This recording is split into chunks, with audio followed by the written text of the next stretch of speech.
Welcome to my channel. বন্ধুরা, বরাবরের মতো আবারও একটি বেসরকারি জব সার্কুলার নিয়ে হাজির হলাম। তো আজকের টপিকস আপনারা অবশ্যই থাম্বনেল দেখে ঠিক পেয়েছেন।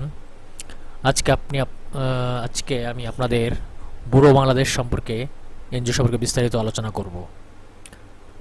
তো ব্যুরো বাংলাদেশ একটি সার্কুলার প্রকাশ করেছে। তো দেখতে পাচ্ছেন এখানে ইলেকট্রিক ইঞ্জিনিয়ার, শিক্ষাগত যোগ্যতা BSc in electrical and electronics, অভিজ্ঞতা 5 বছরের, প্রধান দায়িত্বসমূহ power distribution, fire alarm system, backup, generator সব বৈদ্যুতিক সিস্টেমের নকশা। বয়স সর্বোচ্চ আপনার 40 বছর। বেতন আলোচনা সাপেক্ষে। এখানে দেখতে পাচ্ছেন এখানে অ্যাপ্লাই অনলাইন বাটন রয়েছে। এটা বিডি জবসের মাধ্যমে আবেদন করতে হবে। তো নেক্সট পদটা আসলে সহকারী ইলেকট্রিক ইঞ্জিনিয়ার। এখানেও